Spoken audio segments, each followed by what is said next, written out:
Hello, আমি সৃজিতা। আর আমার বাড়ির মায়ের পুজোর দ্বিতীয় দিনের ভিডিওতে তোমাদের সবাইকে স্বাগত। এটা হলো বিসর্জনের দিনের ভিডিও। তোমরা হয়তো আমার গলার আওয়াজটা শুনে একটু বুঝতেই পেরেছো যে আমার গলাটা ভেঙে অবস্থা পুরো কাহিল হয়ে গেছে। এটা কি করে হলো এটা তোমাদের ভিডিওর লাস্টে বলছি। অবশ্য তোমরা ভিডিও দেখলেই বুঝতে পারবে আমার গলাটা কেন ভেঙে গেছে। যেহেতু এই বছর কৌশিকী অমাবস্যা শুক্রবার পড়েছিল, তাই শনিবার যেহেতু বিসর্জন দেওয়া হয় না মাকে, তাই আমরা রবিবার দিন দুপুরবেলা বিসর্জনের আয়োজন করেছিলাম। এই যে আমার জেঠিমা মাকে সুন্দরভাবে বরণ করে নিচ্ছে। আমার দাদা প্রত্যেক বছর এই দিন মানে বিসর্জনের দিন আর পুজোর দিন প্রায় 15 থেকে 20 জন ঢাকিকে নেমন্ত্রণ করে, যাতে এই ঢাকির আওয়াজে আমরা সবাই মন ভরে মাকে আগমন করি আর তারপর বিদায়ও জানাই। সত্যি কথা বলতে গেলে পুরো একটা বছর মায়ের অপেক্ষায় থাকি যে মা কবে আমাদের বাড়িতে আসবে। বাড়িতে আসার পর 2 দিন হাসি খুশিতে আলো করে রেখে দেয় বাড়িটাকে। তারপরে আবার মা বিদায় নিয়ে চলে যায় আমাদের কাছ থেকে।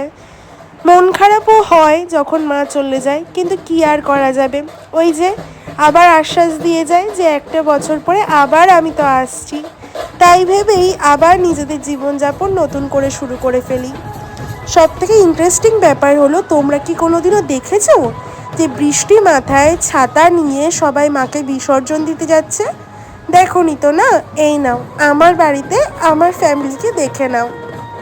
এতটা ঝড় বৃষ্টি হচ্ছিল, তার মাঝেও সবাই ছাতা মাথায় দিয়ে মাকে বিসর্জন করতে বেরিয়ে পড়েছিলাম। যেহেতু বৃষ্টি হচ্ছিল তাই ছাতা মাথায় ছিল প্রথমে, কিন্তু এই ঢাকি দাদারা এত সুন্দর ঢোল বাজাচ্ছিল, তার তালে তালে সবাই আস্তে আস্তে নাচ করা শুরুই করে দেয়। শেষে কারোর মাথায় আর ছাতা থাকে না, সবাই তুমুল নাচে মেতে থাকে। আর তখনই বৃষ্টিটা সবার মাথায় গিয়ে লাগে, আর আস্তে আস্তে কে বাঁচায়? পরের দিন এইভাবেই বৃষ্টি মাথায় থেকে যাওয়ার জন্য আমার ঠান্ডা লেগে যায়। জ্বর সর্দি কাশির মধ্যে এইভাবেই আমার পরীক্ষা দিতেও যেতে হয়। জানো, একটা অলৌকিক ঘটনা বলি তোমাদের সাথে। যখন বাড়ি থেকে বেরোচ্ছিলাম তখন বৃষ্টি নামলো, কিন্তু যেই মাকে বিসর্জন দিতে যাচ্ছিলাম সেই হঠাৎ করে রোদ বেরিয়ে আসলো।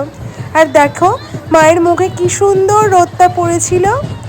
বিসর্জনের দিন দুপুরবেলাও আমাদের বাড়িতে খাওয়া দাওয়ার আয়োজন করা হয়েছিল। ছিল মেনুতে ফ্রাইড রাইস, তার সাথে বাটার বেগুনি, ভেজ ডাল, আর শেষ পাতে ছিল মাংস।